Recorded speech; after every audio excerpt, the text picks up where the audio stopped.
Bienvenue dans Ligne de front sur notre chaîne C'est entre nous. Bonjour. Alors, pour commencer cette plongée aujourd'hui, il faut imaginer un instant un joueur d'échecs qui s'assoit à la table.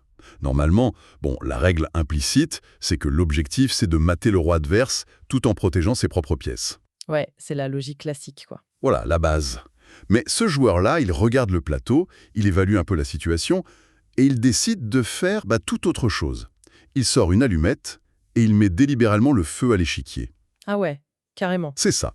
Le but, c'est plus du tout de gagner selon les anciennes règles, c'est de détruire le jeu lui-même pour forcer l'adversaire à négocier sur les cendres. C'est une image assez frappante. Ouais, et c'est exactement le type de scénario vertigineux qu'on va aborder dans cette exploration approfondie. On analyse aujourd'hui ce qui est qualifié de nouvel ordre mondial de Trump. C'est une doctrine géopolitique qui consisterait non pas à éviter un effondrement économique global, mais carrément à l'orchestrer, et notamment en précipitant un conflit majeur au Moyen-Orient. Ouais. Et avant d'aller plus loin dans cette mécanique, il y a une clarification immédiate qui est juste indispensable. Tout à fait, vas-y. Les documents, les discours et toutes les stratégies qu'on va décortiquer aujourd'hui, ça relève de théories géopolitiques qui sont, on va le dire, extrêmement polarisantes. Très polarisante, ouais. Donc notre objectif ici, pour ceux qui nous écoutent, c'est absolument pas de prendre parti. On n'est pas là pour valider ces hypothèses, ni pour les condamner d'un point de vue moral. C'est vraiment un pur exercice d'analyse, factuel. Exactement. On va démonter l'horlogerie de ces concepts, qu'on les trouve visionnaires ou complètement destructeurs, on s'en fiche. Le but, c'est de comprendre la logique interne qui les anime, en laissant vraiment de côté toute affiliation politique. Et c'est essentiel de le garder à l'esprit. Parce que, en fait, la question fondamentale qui se pose d'emblée, elle est super contre-intuitive. Quel serait l'intérêt stratégique pour la première puissance mondiale de saboter l'économie globale ? Mais oui, ça semble insensé. Et pour trouver la réponse, notre analyse pointe vers un catalyseur très précis. Un événement qui serait, selon les sources, imminent. Une intervention militaire terrestre en Iran. Rien que ça. Voilà. On voit circuler des déclarations très agressives, des discours qui promettent de ramener l'Iran, je cite, à l'âge de pierre. Et ça dans des délais extrêmement courts. Ouais, le ton monte très vite. Et sur le terrain, on parle d'un déploiement de 50 000 soldats américains au Moyen-Orient. Il y a la lettre de Leonard Anderson qui circule, qui appelle les réservistes à se tenir prêts à combattre. Bref, l'image projetée, c'est celle d'une guerre totale imminente. Alors, l'image est projetée, ça c'est sûr, mais toute personne qui a de solides notions de géographie militaire va repérer une anomalie majeure dans cette histoire. Laquelle ? Une invasion terrestre de l'Iran avec 50 000 hommes, c'est une hérésie tactique. L'Iran, c'est pas l'Irak, tu vois. Ouais, la géographie est pas du tout la même. C'est une véritable forteresse naturelle. À l'ouest, t'as la chaîne montagneuse du Zagros. C'est un dédale de pics, de vallées hyper encaissées. En gros, c'est le pire cauchemar imaginable pour des blindés ou de l'infanterie classique. Un terrain parfait pour la guérilla, du coup. Exactement. Des embuscades, des frappes de drones, des tirs de missiles dissimulés dans les montagnes. Et si jamais on essaye de contourner par l'est ou par le sud, on tombe sur quoi ? Sur des déserts de sel meurtriers, comme le Dasht-e-Kavir. Ah ouais, donc aucune couverture. Zéro couverture. Toute ligne de ravitaillement là-dedans deviendrait une cible évidente et hyper vulnérable. Donc envoyer 50 000 soldats face à une armée de plusieurs centaines de milliers d'hommes qui se préparent depuis des décennies sur un terrain pareil, c'est pas une stratégie. Militairement parlant, c'est presque idiot. C'est un aller simple vers un désastre. Et c'est là que ça devient vraiment intéressant. Parce que si l'opération n'a aucun sens sur le plan strictement tactique, il y a d'autres indicateurs, super marginaux mais redoutablement fiables, qui s'affolent.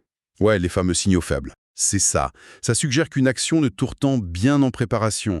L'exemple le plus parlant dans nos sources, c'est l'explosion de ce qu'on appelle l'indice pizza. Ah oui, le Pentagone. Voilà, l'indice pizza autour du Pentagone. Pour ceux qui ne connaissent pas, c'est une métrique non officielle, mais historique. Quand les livraisons de pizza explosent en plein milieu de la nuit dans les bureaux de la Défense ou de la Maison-Blanche, ça veut dire que les cellules de crise tournent à plein régime. Les heures supplémentaires explosent. Exactement. Et à cela s'ajoute un autre phénomène observé à Washington. Certains bars, certains restaurants qui sont proches des cercles de pouvoir se vident soudainement de leur clientèle habituelle, des gens réquisitionnés en urgence. Ça, c'est toujours un signe qui trompe pas. Et puis il y a la finance de l'ombre, tu sais, les marchés prédictifs comme Polymarket. Oh, les paris en ligne. Ouais. Les sources mentionnent des mouvements massifs, des paris isolés de 200 000 $ misant sur une invasion terrestre de l'Iran dans le mois, avec, si ça arrive, des retours sur investissement de plus d'1 million. Ouais, ce genre de pari asymétrique, c'est pas juste un coup de poker. Ça masque très souvent des délits d'initiés. Donc il se prépare vraiment quelque chose. Oui, ces signaux, ils indiquent une fébrilité opérationnelle indéniable. Mais il faut relier ça à l'hérésie militaire qu'on vient juste de décrire. C'est-à-dire? Si l'état-major sait pertinemment qu'une conquête de Téhéran est impossible, l'objectif de l'opération, il doit forcément se trouver ailleurs. Et géographiquement, cet objectif ne peut être que le détroit d'Ormuz. Le fameux point de passage. C'est ça, c'est un goulot d'étranglement maritime qui est minuscule, il est bordé par les eaux et les montagnes iraniennes, et tactiquement, il est d'une facilité déconcertante à bloquer. Avec des mines, ce genre de choses. Des mines marines, des tirs de missiles depuis la côte, ou tout simplement en coulant quelques navires de commerce en plein milieu. Du coup, dès lors qu'une force américaine s'engage dans un conflit sur le sol iranien, même un conflit ingagnable, la fermeture de ce détroit par l'Iran devient une certitude absolue. Donc l'opération militaire, ça serait juste un prétexte. Un prétexte brutal, ouais. Le véritable objectif stratégique, c'est pas du tout la victoire militaire classique, c'est de provoquer la fermeture volontaire de ce flux artériel de l'économie mondiale. Bon, décortiquons un peu tout ça. Parce que si on ferme le détroit d'Ormuz, le choc serait cataclysmique. On parle d'environ 20% du pétrole mondial qui disparaît du jour au lendemain. 20%, c'est énorme. Et les projections économiques qu'on a épluchées, elles décrivent un effondrement quasi instantané pour certaines régions, notamment l'Asie de l'Est. Le Japon, par exemple, dépend à 75% du Moyen-Orient pour ses besoins énergétiques. Leur économie serait complètement paralysée. Totalement. JP Morgan a même sorti une prédiction effarante. Ils estiment que dans un tel scénario, le monde pourrait se retrouver à court de pétrole opérationnel d'ici la mi-avril. Quelques semaines, quoi. C'est ça. Mais l'impact va bien au-delà de la pompe à essence ou de l'énergie. Ouais, parce que le pétrole, c'est vraiment que la surface du problème. Une telle paralysie maritime, ça entraîne aussi l'arrêt net des exportations de composants chimiques critiques. Lesquels, par exemple? Le Moyen-Orient, c'est un fournisseur névralgique de phosphate, d'ammonium et d'urée. Ok, la base des engrais. Exactement. Sans ces éléments, t'as plus d'engrais chimiques. Et sans engrais, la production agricole mondiale s'effondre, surtout pour les pays qui n'ont pas leurs propres ressources souveraines. Donc on parle d'une crise alimentaire majeure. On parle carrément de menaces de famine structurelle dans des régions entières du globe. L'économie physique mondiale, c'est comme une toile d'araignée très tendue. Si tu coupes le fil énergétique, tout le réseau alimentaire se rompt avec. Ouais, c'est terrifiant. Mais attends, il y a un point spécifique dans les documents qui m'a complètement désarçonné en préparant cette émission. Je saisis le lien entre le Moyen-Orient, le pétrole, les engrais, mais on y évoque aussi des pénuries d'hélium et de soufre. Ah oui. Et ces pénuries bloqueraient l'intelligence artificielle. Je pensais sincèrement que l'hélium, ça servait juste à gonfler des ballons, tu vois. C'est une erreur classique, ouais. Comment on passe du détroit d'Ormuz à la paralysie de l'industrie technologique la plus avancée du siècle? C'est un excellent point. Parce que c'est là que se joue la véritable guerre moderne. Le soufre, une fois transformé en acide sulfurique purifié à l'extrême, il est absolument indispensable. Il sert à nettoyer et à graver les tranches de silicium, les fameux wafers qui composent les puces électroniques. Ah d'accord. Et pour l'hélium, ses propriétés de refroidissement sont tout simplement irremplaçables dans les environnements de fabrication de ces semi-conducteurs de pointe. Or, il s'avère que le Qatar, qui est en plein cœur de cette zone de conflit potentiel, est l'un des plus grands exportateurs mondiaux d'hélium. Oh waouh. Donc si le détroit ferme?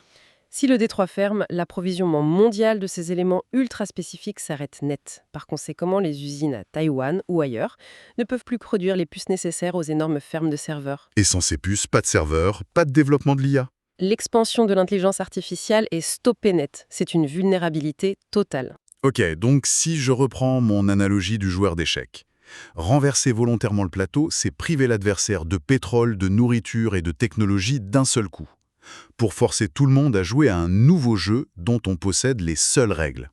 C'est exactement la dynamique centrale.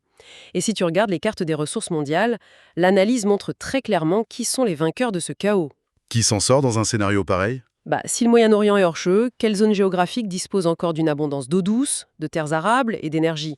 T'as l'Amérique du Nord d'un côté, États-Unis, Canada, Venezuela, et t'as la Russie de l'autre. Et les autres? Le reste du monde, l'Europe, l'Asie, le Japon se retrouvent à leur merci, piégés. C'est fou. Mais cette idée, ce concept de s'isoler dans une super forteresse continentale pendant que le reste du monde s'écroule, Les sources indiquent que c'est pas une innovation récente de Trump. Non, pas du tout. Cette stratégie du chaos maîtrisé, elle s'appuie sur des doctrines qui ont déjà un précédent, notamment en Russie. Les documents renvoient systématiquement à un livre publié en 1996 par Alexandre Douguine, qui s'appelle Fondamentaux de géopolitique. Oui, c'est le plan de la troisième Rome. Exactement. Est-ce que tu peux nous expliquer un peu cette grille de lecture? Bien sûr. La doctrine de Douguine, elle est vraiment fondatrice pour comprendre la posture russe actuelle. Son idée de base, c'est que l'Occident, sous le poids de son libéralisme et de son individualisme extrême, va inévitablement s'effondrer. C'est une certitude pour lui. Absolument.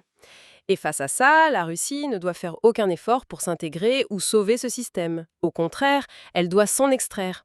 Elle doit construire une forteresse civilisationnelle, autosuffisante, qui serait unie par le nationalisme et la religion orthodoxe. Donc, dans cette vision, l'invasion de l'Ukraine, c'est pas juste une histoire de repousser l'OTAN. Pas du tout. L'Ukraine, ça représente bien plus que des frontières. C'est le contrôle d'un tiers des glucides mondiaux, de vastes terres arables et d'un contrôle énergétique stratégique via la mer Noire. Ouais, mais attends, il y a une contradiction énorme là-dedans. Comment ces analystes peuvent-ils parler de succès stratégique pour la Russie? Je veux dire, les sources elles-mêmes mentionnent des centaines de milliers de pertes humaines russes. Leur économie civile est en souffrance face à une guerre d'usure qui n'en finit pas. C'est difficile d'y voir un plan génial. C'est une réaction super logique selon nos propres critères occidentaux de succès. Mais l'analyse explique que la définition même de la victoire a changé. C'est-à-dire? Dans cette doctrine de la troisième Rome, une guerre d'usure, même longue et douloureuse, c'est pas une erreur de calcul. C'est un catalyseur. Un catalyseur, pourquoi? Pour transformer la société. Le raisonnement est froid, hein. Une société, ça se transforme pas en profondeur en temps de paix. La guerre sert à forcer la transition d'une économie mondialisée vers une économie de guerre totale et d'industrialisation autarcique. T'as un exemple de ça? L'industrie des drones, c'est l'exemple parfait. Au début du conflit, la Russie devait massivement importer ses drones d'Iran. Aujourd'hui, forcée par cette guerre d'usure, elle a développé ses propres chaînes de production nationales à un niveau record. Ah, donc ils remplacent les importations par une production purement interne. Voilà, la guerre prépare le pays. Elle endurcit la société et l'économie en prévision de cet effondrement global. D'accord, je vois la logique. Et c'est précisément ce constat qui nous ramène à la stratégie américaine. Parce que face à cette troisième Rome russe qui se bunkerise, la nouvelle doctrine américaine s'articule pour y répondre de manière miroir. Exactement. Les sources détaillent ce concept de Grande Amérique du Nord, ou de Technat, comme c'est parfois appelé. Un concept porté notamment par le secrétaire à la guerre, Peter Hegseth. Ouais, et le mot technat est super important ici. Et ça redéfinit totalement l'espace de sécurité, non? Totalement. C'est une doctrine de Monroe étendue à l'extrême. On passe d'une vision centrée sur les 50 États américains à une zone d'influence qui irait du Groenland jusqu'à l'Équateur. Donc le Canada, le Mexique, Cuba. Tout ça est absorbé dans cette sphère de ressources. Et l'idée du Technate, c'est que ce système ne serait plus géré par des politiciens ou des financiers, mais par des ingénieurs et des gestionnaires de ressources physiques. Le contraste est vraiment frappant avec le système précédent. Si on se rappelle de 1991, le nouvel ordre mondial de George H.W. Bush, c'était tout l'inverse. Ah oui, rien à voir. C'était axé sur la finance globale, le multiculturalisme et l'idée que les États-Unis étaient le garant de la sécurité mondiale. Là, l'ordre mondial de Trump organise l'abandon de ce rôle de protecteur mondial. On passe d'une économie de finance à une économie de fabrication couplée à un nationalisme assumé. Ils arrêtent de payer pour la sécurité des autres. Voilà. Alors, qu'est-ce que tout cela signifie au fond? Parce qu'il y a une dernière question, monumentale. Comment le fait de détruire l'économie mondiale résout-il le problème massif des États-Unis, à savoir les 39 000 milliards de dollars de dette américaine? Et c'est là que l'analyse basée sur la théorie des jeux est la plus bluffante. Cette dette, elle est financée par qui? Par des acteurs étrangers. Le Japon, la Chine, l'Europe, ils détiennent des milliers de milliards de cette dette. C'est ce qui tenait le système. Ouais. Mais introduisons la variable de l'effondrement du Moyen-Orient. Si l'Asie et l'Europe n'ont plus de pétrole, plus d'engrais, elles n'ont plus d'autre choix que d'acheter ces ressources vitales à l'Amérique du Nord. Et l'Amérique du Nord les vend? En dollars, exactement. Pour acheter ces ressources, le reste du monde a un besoin vital de dollars. Donc, ces pays sont contraints mathématiquement de maintenir le système américain à flot. Ils doivent continuer à absorber la dette par pure nécessité de survie. Donc le monde entier est pris en otage et forcé de payer la dette américaine juste pour avoir le droit de manger et de se chauffer. C'est ça. Les sources appellent ça une surproduction des élites. C'est un basculement complet. Les géants de la finance de Wall Street perdent leur pouvoir et ils laissent la place aux manias des ressources physiques, de l'industrie et de l'IA. C'est vertigineux. Bon, pour faire la synthèse de cette exploration, les documents qu'on a étudiés brossent vraiment le portrait d'une restructuration mondiale brutale. Brutal, c'est le mot. Orchestre ou profite du chaos pour s'enfermer dans des forteresses continentales autosuffisantes. Elles verrouillent l'eau, l'énergie, l'alimentation. Et pourquoi ceux qui nous écoutent devraient prêter attention à ces théories, même si elles semblent extrêmes? Ouais, pourquoi? Parce que ça offre une lentille complètement différente pour lire l'actualité de tous les jours. Quand tu vois un gros titre sur l'inflation, sur le prix de l'essence ou sur de nouvelles tensions commerciales, tu peux te dire que ce ne sont pas juste des anomalies passagères. C'est des symptômes. Des symptômes d'un changement systémique profond. Le passage d'un monde dominé par la finance virtuelle à un monde régi par les ressources physiques tangibles. Ça fait réfléchir. Et ça m'amène à une pensée finale, un peu provocatrice pour clôturer. Si l'avenir appartient à ces immenses forteresses continentales regorgeant d'eau et d'énergie, qui regardent le reste du monde s'effondrer depuis leurs murs, que vont devenir les nations, les petites et les moyennes? Celles qui n'ont pas la taille critique. Voilà. Celles qui ne disposent ni de l'arsenal militaire pour s'imposer, ni des ressources naturelles pour survivre en autarcie. Seront-elles simplement absorbées ou complètement laissées à l'abandon? C'est une question très complexe à garder en tête en observant les prochains mouvements sur l'échiquier mondial. Absolument. Merci de nous avoir suivis pour cette analyse sur C'est entre nous. On se retrouve très vite pour une nouvelle plongée dans les lignes de front.